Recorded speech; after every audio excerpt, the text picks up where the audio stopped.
আমি আমার জীবনে হয়তো বা এটাই খুবই প্রকাশ্যভাবে রাজনীতিতে এন্ট্রি নেওয়া। সবসময় ছিলাম হচ্ছে কথা বলতাম, টক শোতে যেতাম। এখন আমার জীবনটা কমপ্লিটলি অন্যরকম। আগেও বলেছি, আবারও বলি, আমার বিরুদ্ধে প্রায় 18টা মামলা, গণহত্যা, হত্যা, বিভিন্ন মামলা। ফলে রাজনীতির মধ্যে এসে আমার জীবন পড়েছে কোনো না কোনো ভাবে। এই রাজনীতিতে এসে বা রাজনৈতিক এই জীবনটাতে এসে আমার জীবনের সবচাইতে বড় বিস্ময় হচ্ছে আওয়ামী লীগের তৃণমূল। আপা, you don't have any idea এই তৃণমূল কতটা স্ট্রং। ও আমি জানি এই তৃণমূল আমার স্বজন। এখন আমি যখন মুন্সিগঞ্জের একটা ছেলের সাথে কথা বলি, নরসিংদীর একটা ছেলের সাথে কথা বলি, ঢাকার মানে যে কোনো জায়গা থেকে, প্রত্যন্ত অঞ্চল থেকে কথা বলি, আমার ভেতরটা মানে গর্বে ফুলে উঠে যে এই হচ্ছে আওয়ামী লীগের স্ট্রেংথ। একটাই কথা, মরবো দুধ ভাই। আপনি চিন্তা করেন না রিজুম ভাই, কি করা লাগবে বলেন, কি আনতে হবে, কোথায় যেতে হবে বলেন, ধরা গেলে খাইছি। এই হচ্ছে তৃণমূল। সো তৃণমূলের কর্মীদের কাছে আমার একটা আবদার আছে, একটা চাওয়া আছে।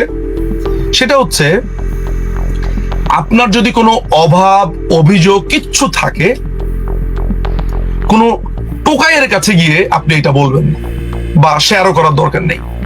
আমাদের নেতৃবৃন্দ আছে, নেতা আছে, যদি কোথাও পৌঁছাতে না পারেন, ধরা যাক আপনার আর কোনো জায়গা নেই, পৌঁছালেন, পারলেন না, এই গরিব আমি, দরিদ্র আমি, আমার একটা ফেসবুক আছে, পেজ আছে, আপনি দরকার হলে আপনার অভাব অভিযোগ কষ্টের কথা ওই কষ্ট করে একটু ইমেলে বলে দিবেন, আছে, জায়গা মতো পৌঁছে যাবে। কিন্তু মাথায় রাখবেন, আপনার কষ্ট আমার কষ্ট, আমরা সবাই একই কষ্টের মধ্যে আছি। আপনি আমার স্বজন, আপনি আমার ভাই বোন, আমরা একসাথে এই যুদ্ধ পাড়ি দিব। স্বর্ণ যেরকম পোড়ালে আরো খাঁটি হয়, আমরা এই সংকটে আরো একতাবদ্ধ এবং খাঁটি হচ্ছি। এই তৃণমূলকে ধরে নিয়ে আমি মনে করি এই সংকট আমাদেরকে এখন একসাথে, এক কাতারে, এক জামাতে নিয়ে এসেছে এবং এই সংকট আমরা পাড়ি দিব এই তৃণমূলের হাত ধরে। এবং এই তৃণমূল সামনের সময়, তৃণমূল একটা কথা বারবার বলে, আমরা কি আবার ওই ইগনোর হবো? অনেকেই বলে যে আমাদেরকে ইগনোর করা হবে না। এইবার এক অনন্য আওয়ামী লীগ জন্ম নেবে।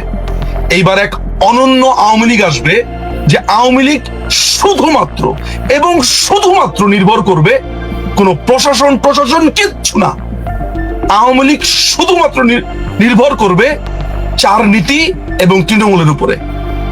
গণতন্ত্র, সমাজতন্ত্র, ধর্মনিরপেক্ষতা, বাঙালি জাতীয়তাবাদ, এই 4 পিলারের উপরে দাঁড়িয়ে তৃণমূল।